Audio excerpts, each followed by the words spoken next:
in UI UX for UT. It was a program boot camp, and I first was introduced to her from her design ethics class. She just makes things that would seem mundane interesting as well. Not like because I've heard it in different ways, but it never captivated me like that. And then I had her as one of my mentees for a capstone class. And anytime I dive into conversation with Christine, somehow we go off the rails and we ended up in a rabbit hole of AI prompts. And here we are today, and this is how the event kind of got started. So Christine can talk better about herself than I can rave about her, but I'll give her the floor. Oh, thank you so much, Teresa. And I will say that you were an amazing student. So thank you for being so engaged and fun to learn with. So, hey everyone, let's just get started. I'm super excited to be here. I'm excited to be with you all tonight, and excited to share what I've been learning about AI and how it's changing not just like how and what we're designing, but how we position ourselves as designers, which I think is the question that Cindy, you got to at the start of this talk is like really like what is the future for us? And so I just want to say to that point, we're not going to talk as much about tools. This won't be a tool tutorial. Tools change and evolve all the time. I mean, it's just a moving target. Who knows what's coming out next week? But this is more about how we can think strategically as designers. And so that'll be the focus of our talk for tonight. And on to the next slide. So I'll start by telling you a little bit more about me. Thank you for the kind words, Teresa. I am Christine Scheller. I'm the Senior Vice President of Experience Research and Design at O3. We're a CX and digital experience consultancy. We're big AI nerds. Like we talk AI all day, all night. We've got AI integrated into our process. We've built AI products. And so it's a joy for me to work there because I have space and time to experiment and play and see, how AI can improve the work that we're doing. And so I want to share a little bit about what I've learned from there. I also teach user research out here in Los Angeles, particularly in Pasadena. I teach at Art Center College of Design. And I have, in my 20 plus year career, have been really passionate about positioning design as a partner, a strategic partner to business. So from the time I was an individual contributor all the way up to building teams and sometimes building teams from scratch, I've always been a big advocate for and press for like how design can be strategic and get a seat at the table. And so as it relates to our conversation for tonight, I've just been experimenting a lot with AI tools and talking to designers, to folks like you and designers in all different stages of their career about where we are today and how AI is changing our work and our approach to work. And so even though I'm seasoned, I have a lot of years of experience, I'm still learning too. And so I'm just, want to share what I know and open this up to conversation at the end. We'll make time for Q&A as well. So we have a four-part act for our discussion today. Part one is about recognizing opportunities that are hiding in plain sight. So friction, how can AI help remove friction? Part two is going to give you something concrete that you can hopefully use immediately, no matter where you are and what you're doing. Part three is putting together a quick action plan that you can put in place for the next 30 days. How can you start actioning on what you're learning and these frameworks that we'll introduce? And then, of course, I'll make some time in the end for questions and open the floor for discussions.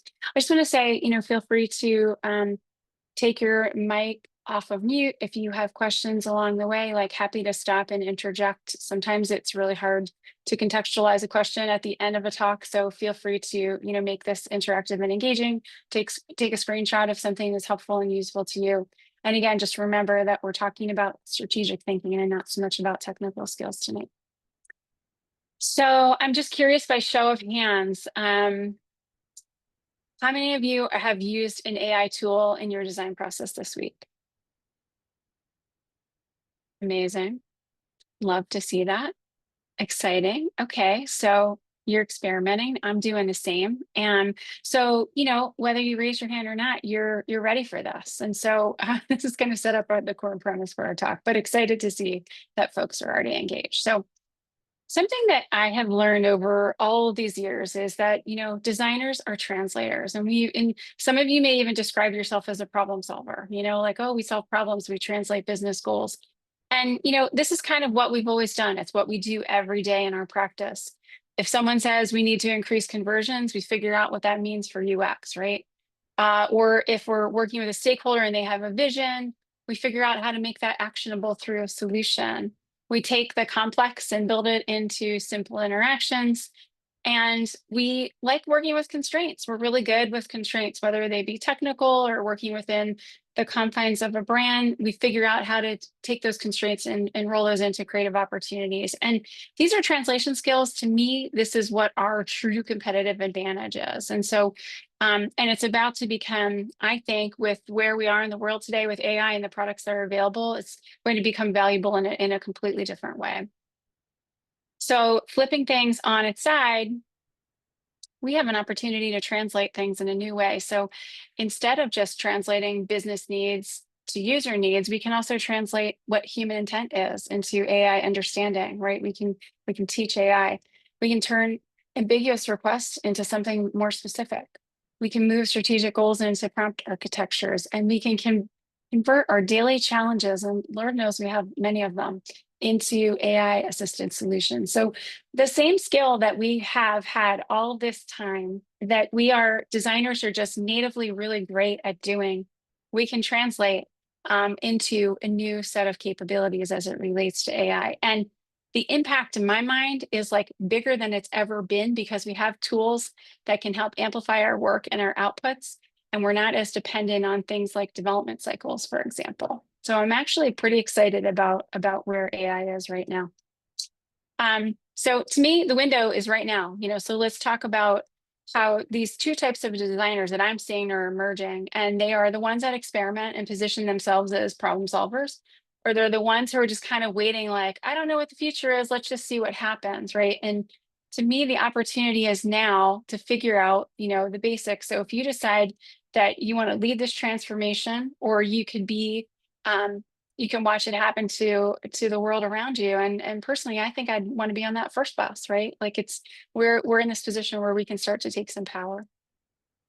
And by the way, I don't want to blow smoke. I will say that I have had moments in my career in the last couple of years where AI has scared me, and I've been not so sure about the future of UX and how it's going to translate for our careers. And I feel very differently now based on the tool sets that are available. So I just want to be transparent and say, I haven't always been like, woohoo, AI. And I think a lot of us probably go through these waves of emotion too, but I'm really particularly gung-ho about it right now.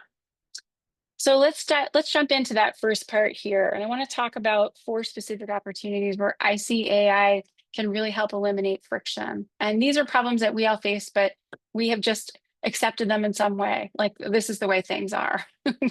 As designers, we're sometimes really complacent and we just like accept it. It's almost like bad relationships that we tend to groom. And I think, and particularly when we think about like software that hasn't been so kind to us over time. So what if it didn't have to be? And what if we could eliminate some of that friction? So places where I see designers always getting stuck, and I'll go through each of these in greater detail. The first is the presentation trap. The second is like, is this possible to do and to make? The third is static mockups. And the last is alignment bottlenecks. And this is particular for people who are working in-house in organizations, or even when you're working with clients who have a lot of stakeholders where you're just trying to get consensus and buy-in. Do any of these sound familiar to you all? I know for me, some of these are horrendous pain points. I've spent a lot of time in my career on the presentation trap, but we'll just dig into each of these a little bit with greater detail. So there's lots of ways that we can start think about eliminating friction across these friction points. So first up, we've got the presentation trap. So how much time are you spending creating presentations about your design versus actually designing the thing? And that's, explaining your rationale behind decision making, the context for your decisions. I've seen people on my team, and I've done it myself, and even my students spend hours talking about this little thing that they spent a little bit of time on, but a lot of time on the articulation of it. So when we think about shifting from a presentation trap to executive storytelling and hours creating those decks, what if you could build an interactive demo that shows and doesn't tell? What if instead of explaining your design, you could just show it working? And, we're not talking about fancy prototyping tools, or this is more so about shifting from like, here's what it could look like to here's how it actually functions. An example prompt, creating a working prototype that demonstrates how a user flow can reduce a support call, by 30%, for example. Like, that's a really great prompt. Notice that's focused on business impact, and that's more strategic. Is this possible, Luke? Have you ever had a great idea shot down because it's too hard to build?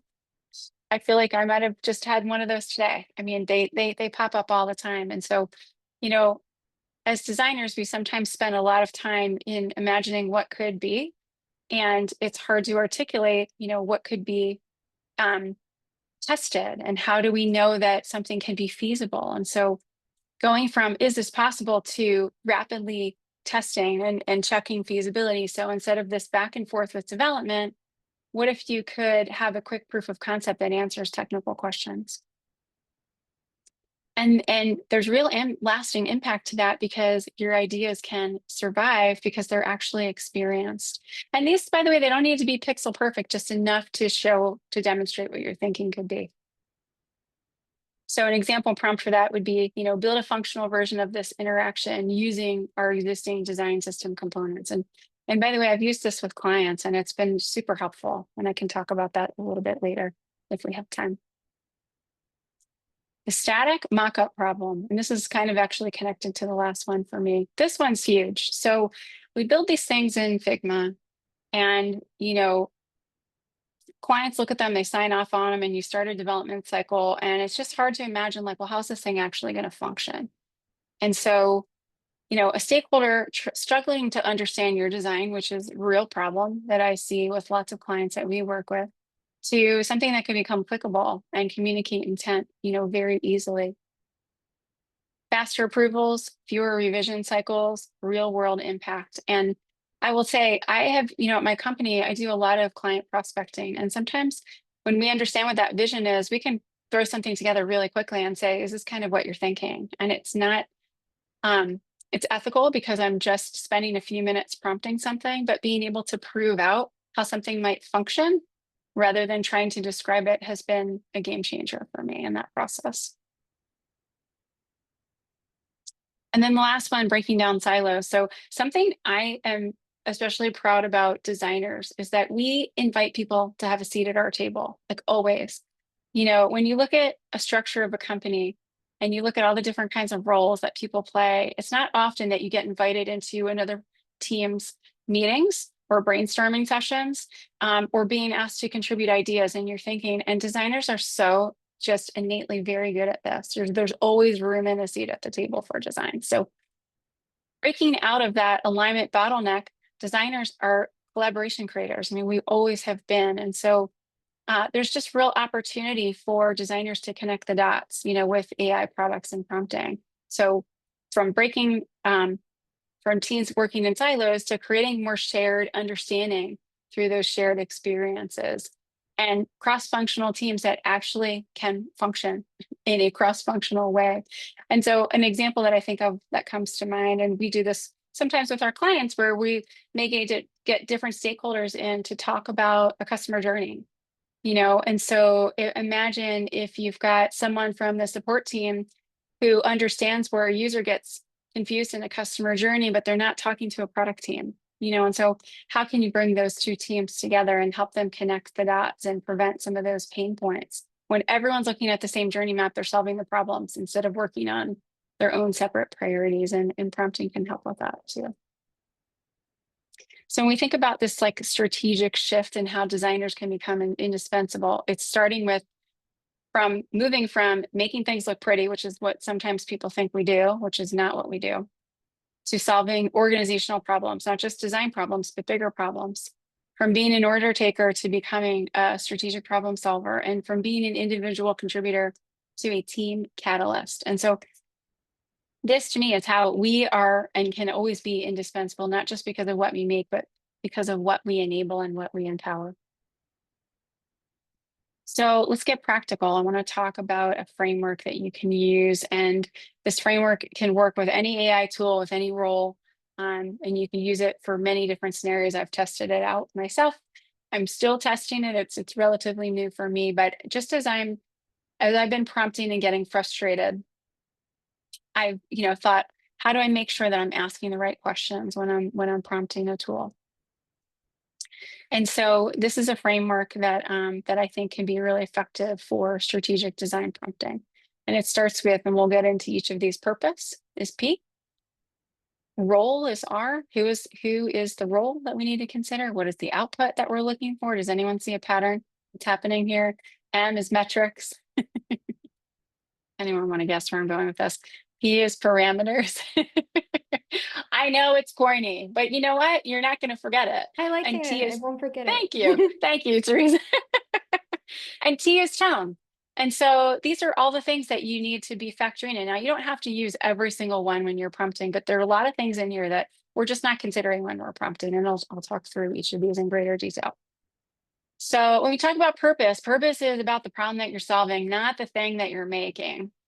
So I see this a lot, and create a landing page, but what's the context for that landing page, and what is the purpose of that landing page? And understanding that can help eliminate a lot of confusion and get you to a better outcome. So what if it could be, create a landing page that eliminates 3 of our most common questions that the sales team gets asked? And of course, you need to feed this with intelligence, right? But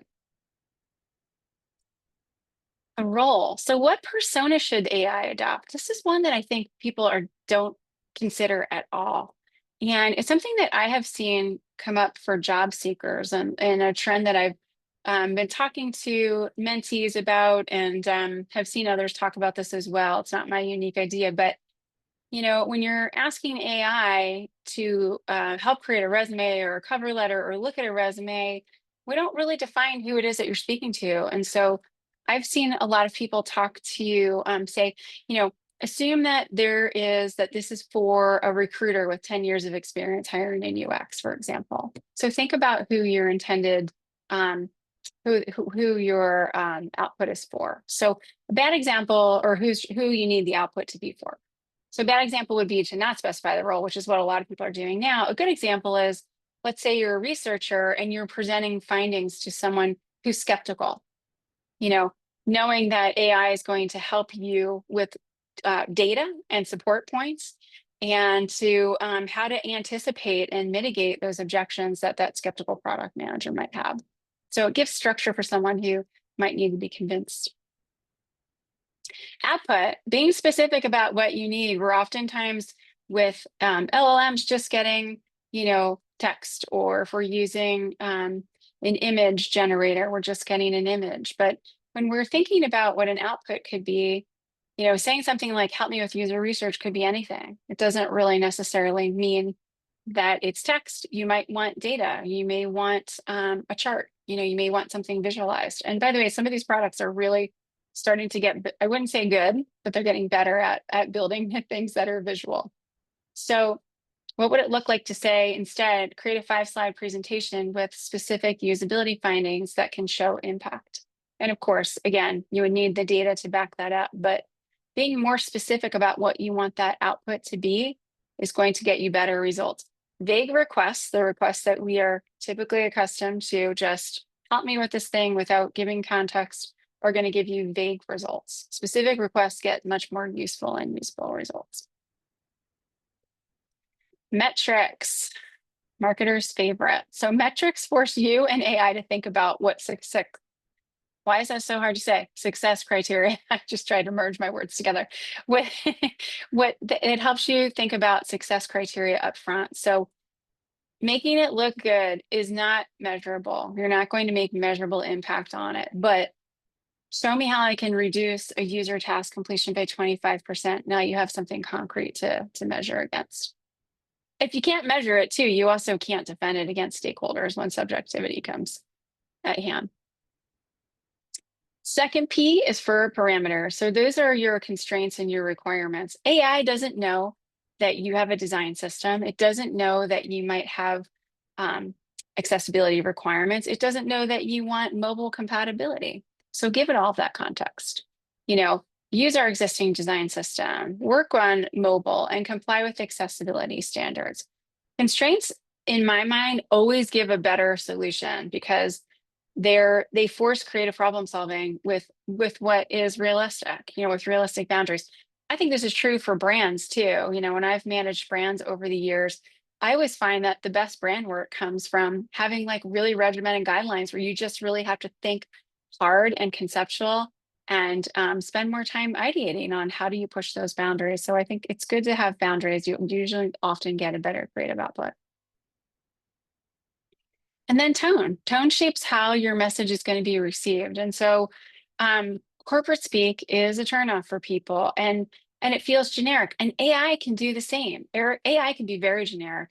There are a certain number of keywords that I see all the time. I see them in resumes or cover letters if I'm hiring, critical, crucial, delve, or lines like, what impresses me most about your company, these are things that are AI generated. And so there's no tone. You're just trusting in the tone of a Claude or a ChatGPT. And so, but if you ask for the tone to be professional but approachable and describe like a scenario, like explaining a complex topic to a smart colleague, then it really knows who that voice is and it can actually connect with people. And tone is strategy. It's not just style.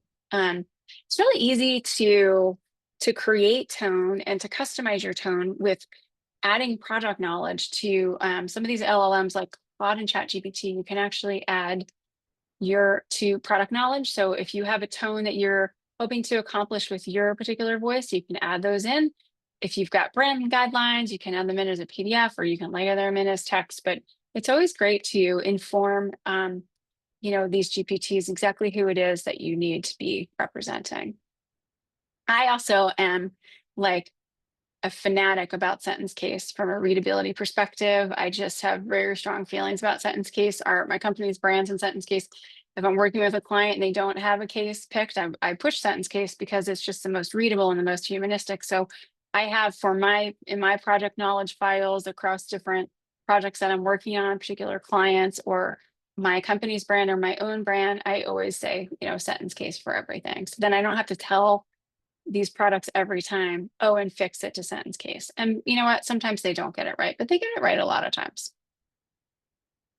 So just to summarize how some of these can work in action, and let's talk through it actually with something that we all often have to deal with, and that's proving how design decisions actually work. So moving through purpose, notice that I'm not starting with create a prototype. I'm starting with a business problem. Stakeholders need proof that this design is going to reduce friction or frustration. That's what they care about. That's what they want to know. Role, I'm giving the AI a specific persona, in this case, a UX researcher who knows how to present findings. So that changes, again, the structured response completely. The output, I'm asking for two things, for an interactive demo, and I'm asking for a summary. Most of us just stop at the prototype, but stakeholders need those digestible takeaways too. And that gets back to the earlier point about the presentation tracker. Metrics. So not just design metrics like looks good, like business metrics that stakeholders can understand and measure and business can understand and measure. Parameters. This is where I give, context that the AI can't guess, like a real user quotes. If we have a timeline constraint, if there's a specific concern from the PN about complexity, if we're thinking about budget, if we have limited resources, that's where you can get really specific about that. Tone. I'm being strategic about how this gets received. Confident because I have data, but collaborative because I need buy-in, like such a nuance. And I also hear this a lot too about designers, just like a note about tone, that we're that we're pushovers, but then we get we have strong opinions and like, so which one is it? So for designers, especially, we have to balance that fine line. So I think tone of all of these is probably one of the most important things to tackle. And so the key with all these is it's not about just getting a better prototype. It's about positioning yourself as someone who thinks strategically and he can communicate how design decisions get made and shared. And so this is moving design from thinking pretty to this is how it can solve business problems. So just thinking about these prompts and some of these questions and frameworks, is this something that folks feel like, do you feel like you can implement this into the work that you're doing? Does this feel familiar? Does it feel relatable? Could you implement this in your projects?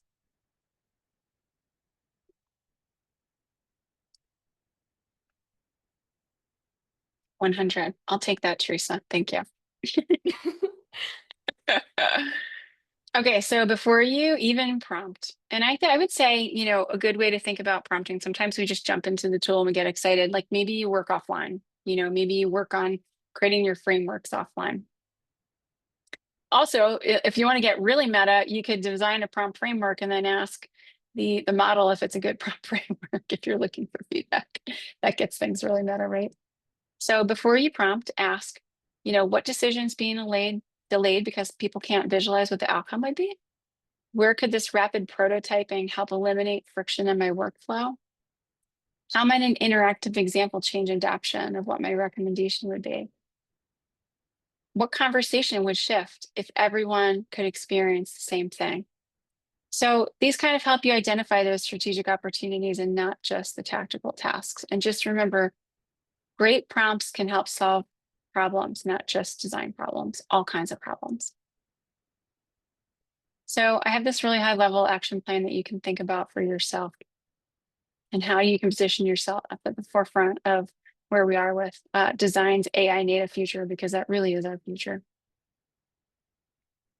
And, to me, the window is like right now. And so I know people who are just, again, waiting to figure out what's happening, what these AI tools do, what's coming out next. And then I have lots of smart, curious designers who are just figuring out how we can use the tools that we have available to us today to transform how we work.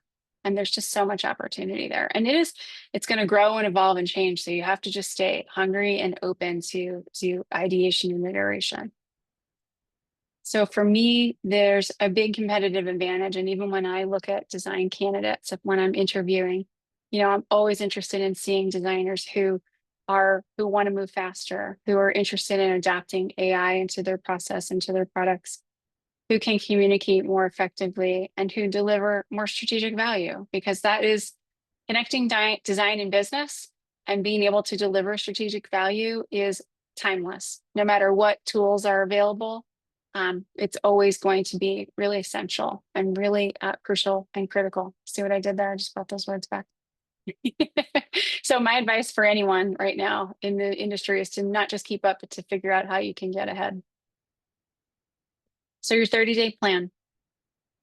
Week 1, identify your biggest workflow friction point. Is it the presentation trap? Is it a static mock-up problem? Is it something else? I'll tell you what my biggest friction point is right now, and I'm figuring out how to fix it, is Basecamp. We're working with a client who has who's using Basecamp, and we want templates for our cards, and it doesn't make templates for our cards. So I'm like, okay, I'm prompting some things and trying to figure out how can you make a better Basecamp. And I feel like we're not too far away from being able to swap out all the products that are in the market right now for our own versions of products, but we're not quite there yet, but we're getting close. Week 2, experiment with AI solutions for that specific problem and use that prompt framework. And we can talk a little bit more about tools, if you have questions about tools. And I think time will probably allow for that, but there's so many frameworks out there to try. So I have my favorites, but I can't believe I haven't mentioned them yet, but they could come up later. Week 3, measure your impact. So how much time did you save? Can you prove out that something that you did differently could save time? And how could it change a conversation if you're bringing others into the conversation? And then week 4 is to share your learnings. And, this is how you position yourself as someone who thinks strategically about the future of design. My weekly one-on-ones with my boss, who's the chief innovation officer at my company, usually involve the things that I'm prompting. Like I always just have a section. I was using, I like a good alliteration. So I'd have like people, process, projects, and now prompting is on there. Like, hey, I want to show you some things that I've been working on, because it's just fun. And they could be small little things. You don't have to boil the ocean, just start small, but just, keep thinking big.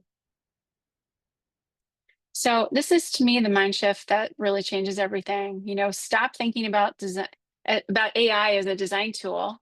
It is a tool that can help design, but it's not a tool that makes prettier mockups. And start thinking about it as your strategic influence tool that helps you solve bigger problems. Positioning yourself as someone who, bridges human needs and AI capabilities. To me, that is just where this real opportunity is. And I'll just close with a little bit of real talk. I wish someone had told me when I started experimenting with AI, the first prompt's never the right prompt. Like it's just never going to be. And even as you get better on it, there's times where I will use the word important in all caps and with an exclamation point because I know that's in code sometimes and that gets a little more attention. But I get frustrated, but then I take a look at myself and say, like, what did I do wrong? I probably didn't ask this question in the best possible way. Your prompts will come from your worst workflow pain points. So whether you're working in-house or you're looking for a job or you're at an agency, I mean, there's always like, what are the things that are causing friction? Those are the best opportunities for prompting. Success isn't about perfect outputs. It's about moving conversations forward and humanizing what you're thinking and making it a little bit more tangible. And the designers who share their experiments openly are going to learn the fastest. It's bringing others in. Design is such an open and welcoming practice. And I like to think of it almost like as like yoga. Does anyone practice yoga here? It's not about perfection, right? It's about learning and growing. And so, if you think about AI like yoga, this is something that just came to me recently. Like, I feel actually pretty good about that. It makes sense to me. It connects for me because I understand that yoga isn't about perfection. It's about the practice and progression and process. So I just want to close with, the art of the prompt, not about the perfect syntax. It's about having a really solid strategy. And your challenge is to think about what friction, will you eliminate first? And so just remember, we are so good at problem solving organically. The future of design is we are still very much a big part of it. It's not about just these tools. It's about the problems that we solve and the value that we create. And so, and I would also just close with in the way that we bring people together. So would love to continue the conversation. We can jump right into Q&A, ask questions. If there are specific things that you want to see more of or discuss, let's do it. Let's open the floor.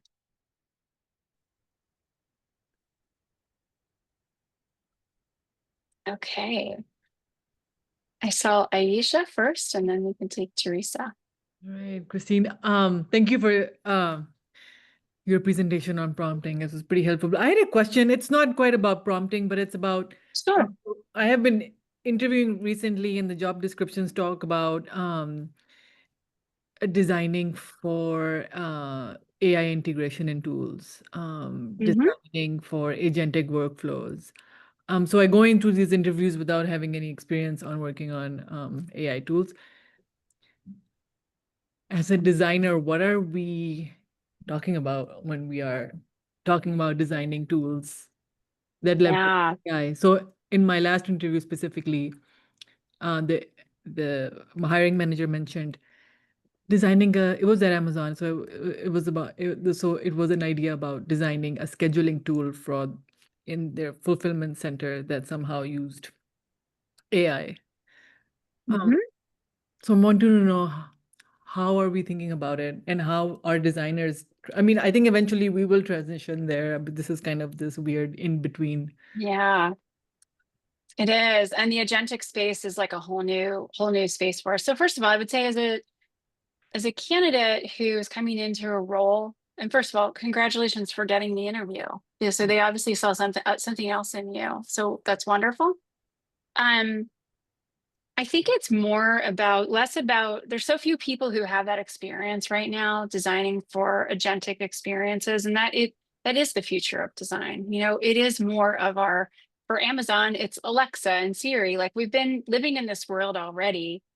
How many times have you just stopped to say like, hey Siri, can you blah, blah, blah? And you're like, oh, she can't do that. Like we're not there yet. So she actually She's talking to me in the background. Apologies if you heard that. But I think as a hiring manager, it's just as important to talk about like your mindset and how you would approach those projects, but also how you've just been experimenting and playing with AI and what gets you, like the curiosity and the experimentation are just as important and just as valuable. Somebody who has experience working on agentic UX may not be, or agentic experiences may not have that passion and drive and curiosity. So I think you're just as valuable as a candidate to speak to the, how you're playing and what you're interested in, how you want to grow and expand your knowledge base and the kinds of things that you want to be working on. So sorry to interrupt. That's okay. So as far as like gathering some technical understanding or technical knowledge, is that part of it, or is this still, well, as designers with experience, is it still common sense for us to understand, or there is some? To understand agentic? Yeah, or yeah. And I wrote an article about this called like AX, like kind of like the difference of AX. And, it is more, conceptually, it's about reducing friction and getting a user to be able to complete a task much more quickly. And there's so many different ways that companies are approaching it. So I don't know that there's one process. And I just mentioned Alexa and Siri because there are products that we all know and we've been living with for quite some time now. So it really depends on the company that you're looking at and how they might utilize those tools. Like it would be like if you asked me if there's a way to learn UX, it's as broad as that, agentic experiences. So they're definitely here to stay. We are moving towards more implementation of those. And I think even, Apple's got things on the roadmap. I'm not sure about on the Google side of things from a phone perspective, but it's absolutely here to stay. It's very broad. And so I would say learn the principles of it and kind of understand and start thinking about like what is in your life that could become agentic. What are some of the things that could simplify your life and your day-to-day that a product may or may not think about incorporating. I also think it's great to, do that research and maybe write some perspective on it, share what your thinking is about it and how you're excited about it and just share some genuine interest in it. And that will make you appealing to a hiring manager.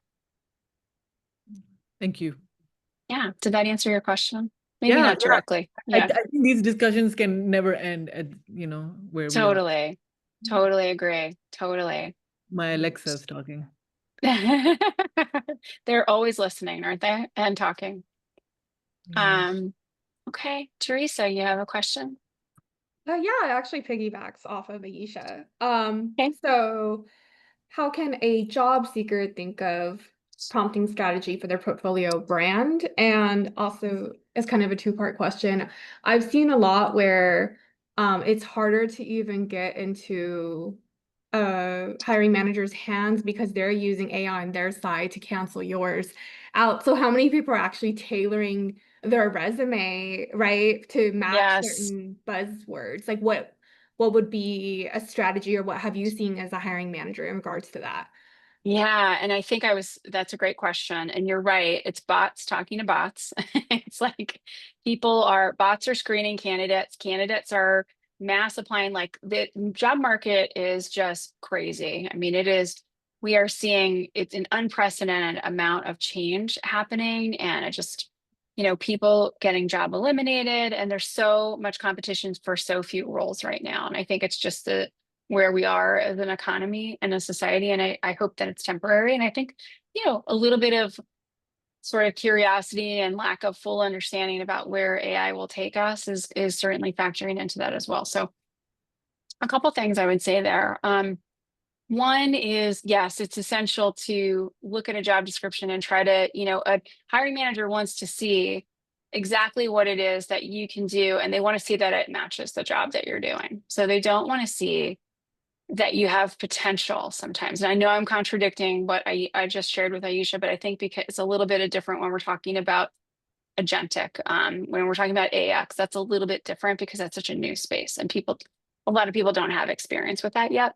But a hiring manager wants to see that you are checking a lot of those boxes and things that they're looking for. And so it's essential to do that, but everybody's doing that right now. And so, just job seeking advice, and generally speaking, it's really about the people that you know and building your network and trying to make connections. And it's tough. I can say as a hiring manager, even when I've posted like contractor roles, I might get 500 resumes in 30 hours, and I have to Wow. pull the job down, and I see the first 3 that look interesting, that are meeting all the criteria, and I can't get to the rest. And so I try to use language in a rejection that feels like through the products, the like Greenhouse we had been using. I try to use language that's supportive of like, not now, but maybe later. And it's not about you, because it does feel really personal. But yeah, I think what I would say is kind of what I was hinting at a little bit sooner when we think about prompting. The opportunity could be is, as this recruiter or as a hiring manager, or thinking about the role that a job might report to, adopt that persona, as this person who has X years of experience, who is going to be assessing my resume. Presumably it's somebody in HR or the hiring manager. No one does this. Give me harsh, critical feedback about my resume. And That's a good one. give me really honest, critical feedback about my resume. And I was meeting with a mentee who was telling me that they went through this process, and they got some really harsh feedback from Claude. And it was like, and I think they said, well, how come you haven't told me this before? Like, why didn't you share this really harsh, critical, honest feedback with me before? And I think the response was something like, well, I didn't want to hurt your feelings. Like, I was trying to be helpful. And so assuming, so asking for honesty and transparency, and I would do it across everything, like a resume, how do I align to this role, and be really honest with me. Can I compete for this role, and what will make me different? But what are my red flags? What are the things that would be red flags to a hiring manager? And how can we mitigate those? And so maybe those red flags get addressed. You clearly don't want to lie about your resume, but they could get addressed in a cover letter, or maybe that's a story that you tell in a case study or something along those lines. Just say, remove the filter and give it to me straight. And Right. Like you would prepare to ask have your best Kleenex friend, give me some real talk, right? And Yeah, so, yeah. yeah, these I don't know. I saw someone recently refer to Claude as their French boyfriend, and I'm like, I so relate, because I just ask questions all the time. Like, this happened in my personal life. Like, what do you think of that? I'm just forever chatting, and I have become very dependent and conversational. Did you know that there was a study earlier this year, and they said something like the #1 use case for AI products is therapy, which blew my mind. And it also makes me sad, but I could see that, because you're sharing a lot of intimate details, and you're asking really personal questions. And so it really gets to know you. And so I just think that's really It could tailor sad. a response to you, but yeah, it just takes out the human aspect, which is sad. Yeah, it really does, but it's true. Yeah. So I don't know if that was helpful, but hope it No, it was. was. It was. Yeah. It's just a tough I can market be right like, now. make a persona of a hiring manager with 15 years experience in the automobile, industry, and give me Yes. critical feedback on that. So Yes. that would be great. Give me straight talk. Don't candy coat it. Give me some straight talk. So Actually, yeah. Christine, we will continue this conversation about this, because I'm going to be using these prompts for some people I'm talking to right now. I'm going to tell you what the Oh, feedback is. perfect. Yeah, Oh, yes. Awesome. yeah, I look forward to hearing more about that. definitely. I Should wanted be to add something in this conversation. Yeah. Recently on LinkedIn, there's a guy who works at Meta. He shared a chat GPT model that he trained, and it's your interview coach. Oh, I love that. So you can like upload your portfolio and your case studies, and it is already trained in to think like a product designer, UX designer. Brilliant. Are you going to So share can that you on the Slack channel for us? I feel like I have to So, join the Slack channel. yeah, This sounds juicy. I'll share his LinkedIn. That's where he shares everything. Okay. Yeah, I'm looking him up. Yeah, please do. I love that. I really liked that model, and it's helped me prepare for interviews. Also, I did practiced whiteboard exercising. That's great. So if you look through his profile, he has bunch of resources. So it says UX career guide. I mean, it's all That's great. posted on his LinkedIn. So That's awesome. Thank you for sharing that. That's great.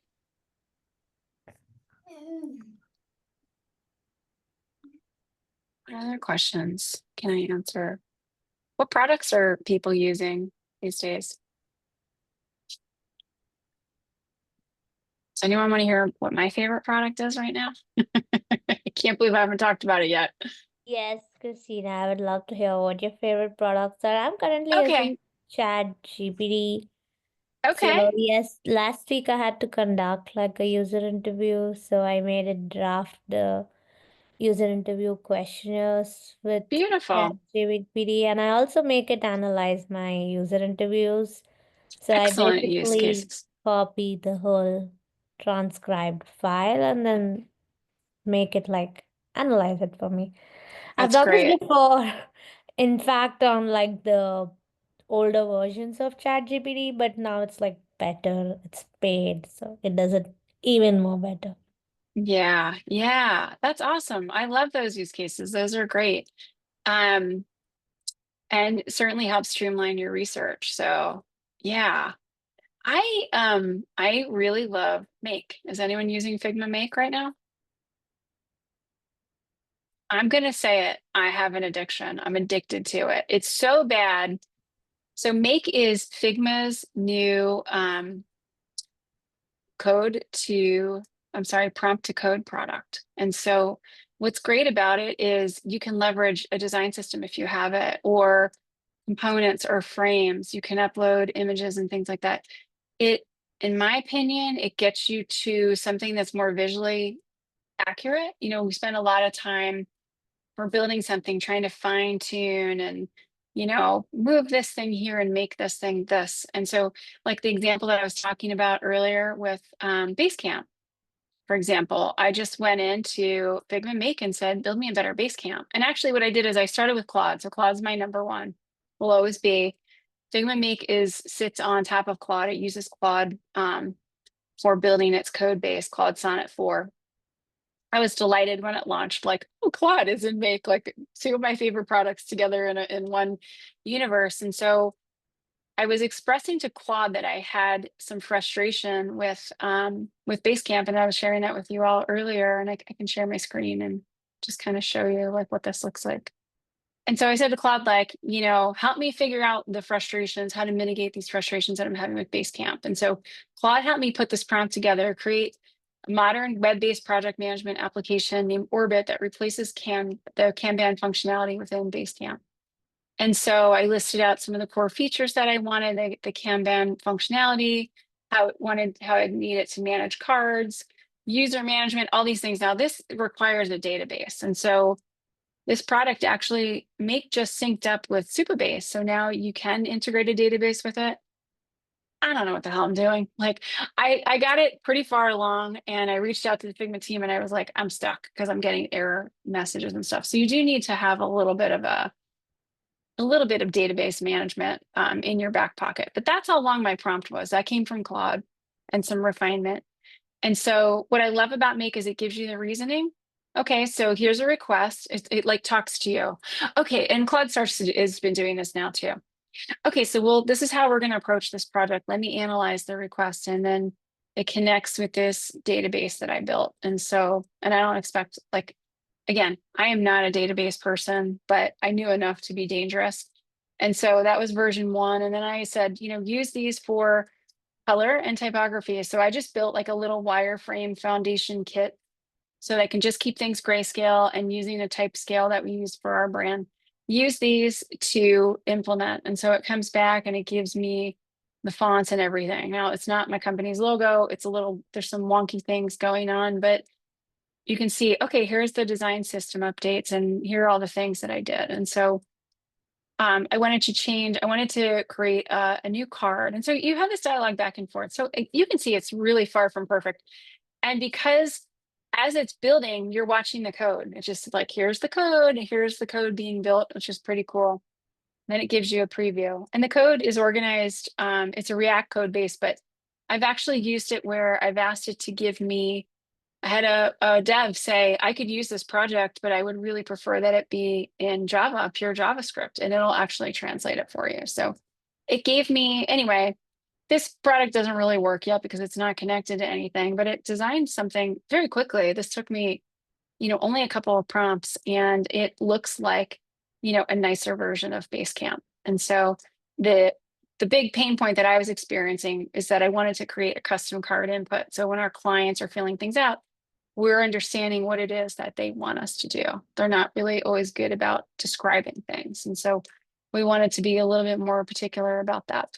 And so anyway, I got some errors, and then I reached out to Figma support, and they gave me some feedback, like, we're not quite where you want this to be yet, but hang tight, we're getting there. But I'll show another quick use case. This is a client that we have, and I've kind of neutralized their brand a little bit, but we had launched a website for them. We launched an MVP, and so it didn't have a lot of micro interactions. It didn't have a ton of animation in it. And you can see version 19, like I went through a few rounds, but what I did is I loaded in some of their imagery. I loaded in, their type scales, some components from their design system, and it built this little site for me. And this is the company, some of their assets, and these are animation patterns. So I got things like, we could look at, and the parallax doesn't quite work beautifully because it's sort of small, but it would just to describe, like, this is what parallax would look like. These are what we could do with your buttons. Here's how we can look at different state changes. I didn't specify any of this. I kept it really broad and just told it to give me some patterning. Here's what scrolling progress can look like. Different load spinners, which I think, like, I would get seasick with some of these, right? But it's really interesting. Charts. I love this, that you can start, an animation. You can start and stop it and reset it. Modals, process. Modals are, just all different kinds, like slide from the bottom, slide from the top. And then just process. So if you're completing tasks. So I gave it no context at all and just said, I want to add more animation to this company's website. I loaded in a couple of design assets to make, and it built this for me. And so I was able to then, now I don't want a client to see code. So what you do is you can publish it. And I published it. It gives you a wonky URL, like this is like camel setup.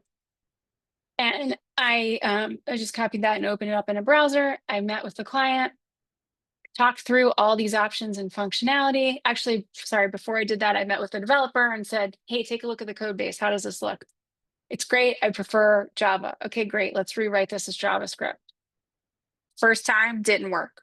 Second time, did it perfectly. And then I think I even went back and said, clean up the code base because it's a little bit extraneous. But I was able to have a conversation with a real client and show them how their own brand could be brought to life with these little micro interactions through this product with very little prompting. I know version 19 feels like it's long. It really didn't take as long as it looks, but how cool is that? Isn't that amazing? It's great, right? Wild. Isn't that wild?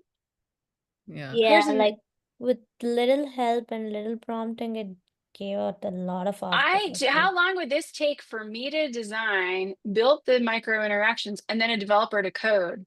So the developer, it's 75% ready to go. He's just going to clean up the code base a little bit. And the client could go and say, yes, I want these things. So what we ended up doing is the developer had a fixed amount of time to implement some of these.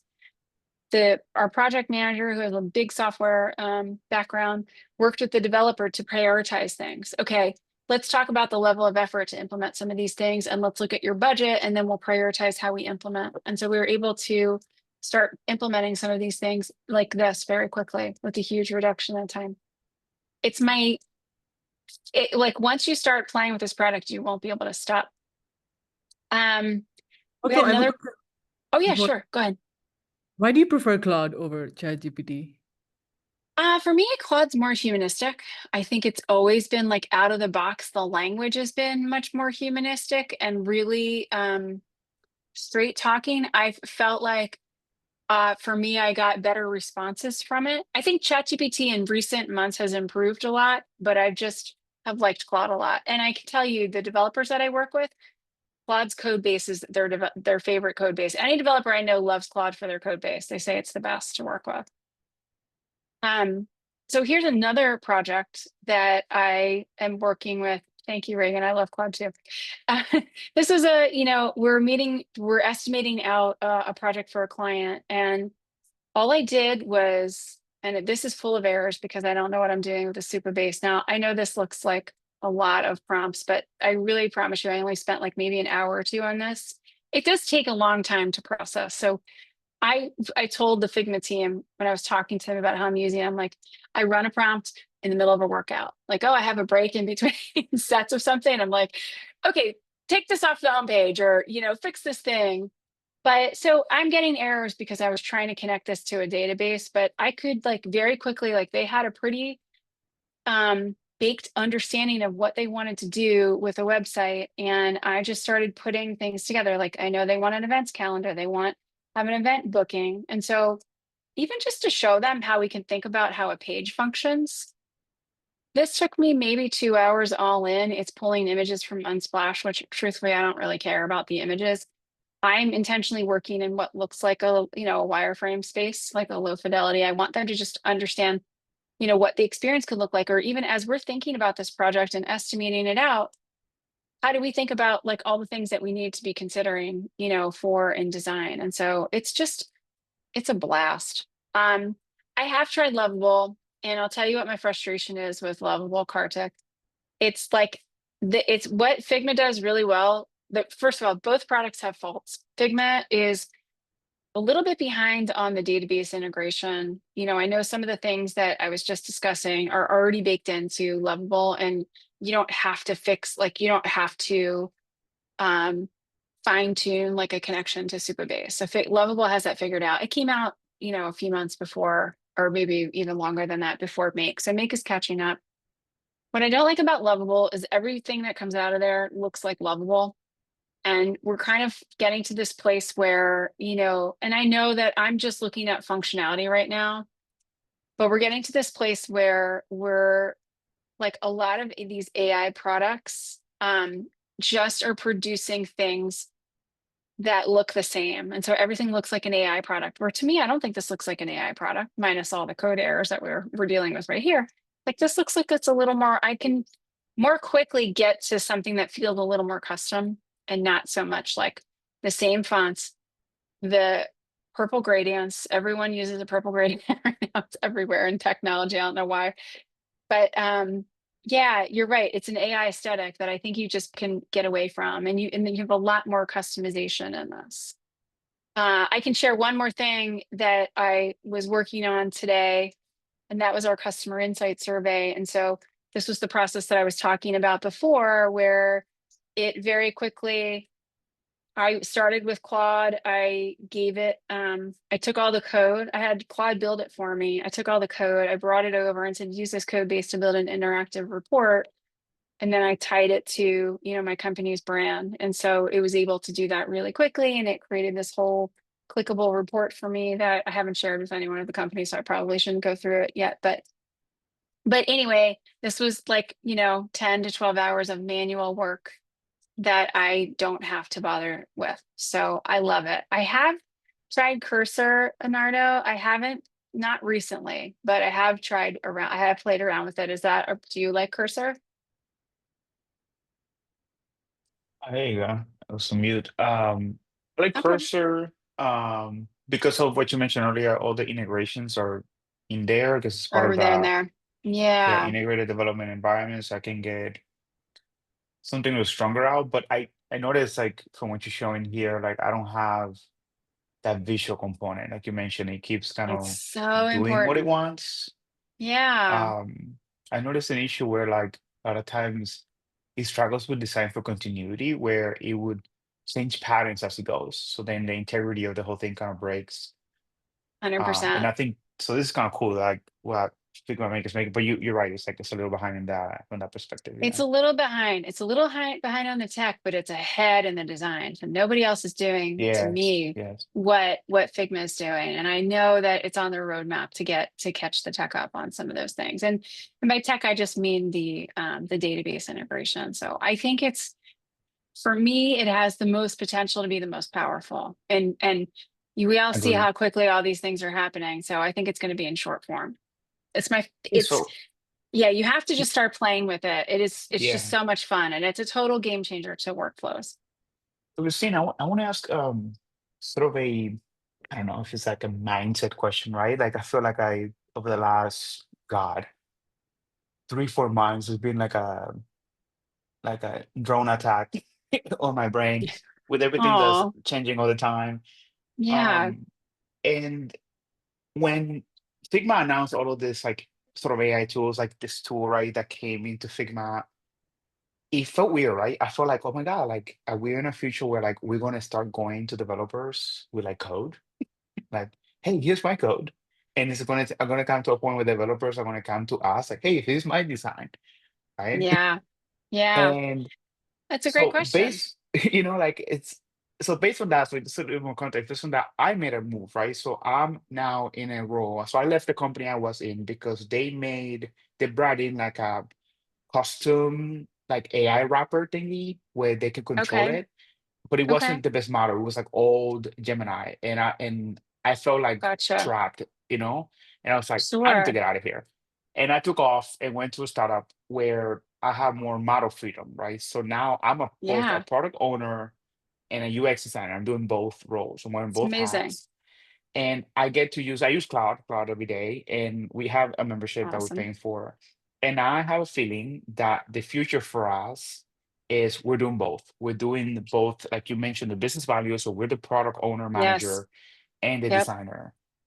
I just wanted I, to th- I see what you think. yeah. I love your thinking there. And I do think that, again, like starting with the design skills is so foundational, because like anyone can come in and learn these tools and they can understand, someone with business sensibility can come in and learn this tool. But Yeah, taste, and this was a huge theme at Config this yeah, year, like taste is so important. Being able to um, taste and craft are the things that yeah, designers can still control. But I think also all the things that we just talked about, bringing in, more collaboration, understanding business value, like representing the voice of the user. I don't know that other roles fully understand that yet. And I would say as designers, we don't understand code, but if we can do work that helps developers, that, we're going to be building things just at a pace that is so much faster than what we're building right now. So I think you're probably right that things are, and they probably already are blending, and we're seeing new roles pop up, new kinds of positions are in the market. AI architects and prompt engineers, like those are roles that are becoming more commonplace. But I think we're a long ways away before all those things really becoming very much, you know, uniform. And I still think design has a huge opportunity and a huge place. If design can help development, developers can be focused on other things and maybe getting more agentic. Like the bars is raised for them too, like figuring out how to manage to agentic experiences and what does that look like. And so, yeah, I think we're probably gonna be like storming before we're like Foreman and Norman, those expressions. Like things are gonna get messy before they get clean again. And maybe it's going to take a long time before things get clean again, because we're just being introduced with new tools and products all the time. So that's why I feel like, your design skills and your strategy skills, in particular, probably even more important than design skills, are just like more important than ever in this market right now. yeah, agreed. Yeah, it's sticky times. I mean, it's just we're in some strange times, but I think it's also like really fun. Yeah, So as a it's person, crazy pants. yeah, I think it's so much fun. I mean, once you like, if you're not playing with Make, I would highly encourage trying it, use it in conjunction with Claude or chat, um, it is completely changing how I'm thinking about approaching work, asking my team to think about approaching work, like how we can just streamline some of the things that we do, and then spending time on things that matter.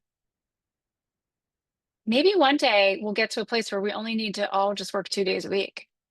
And then because we're so good and so fast that, I don't know. I'm making that up. I'm I dreaming don't know. over here, guys. Yeah, I go approve with that. I me. approve that. I approve that I think message. it sounds good, right? Yes. Well, I hate to bring it to a close, but it's after 8 and I want to be respectful of your time. Thank Yes. you so much for speaking tonight and giving us all your tips on prompting. I know I loved seeing it. I took a ton of screenshots. And I hope great. everybody else here got something out of it. And I appreciate you letting us record this so we can go back and Yeah, continue to get those tips. So of course. Yeah. Thank you, Cindy. Thanks Yeah. for having me. And, feel free to reach out with questions, folks, anytime. But yeah, absolutely. keep Big shining round your of light. applause. All right. Well, Thanks, everyone everyone. here, go get some dinner if you haven't had it. In the meantime, have a great week. All right. Thank you. Take good care, Good y'all. job, See you Christine. later. Thank Bye. you. Thanks. See ya.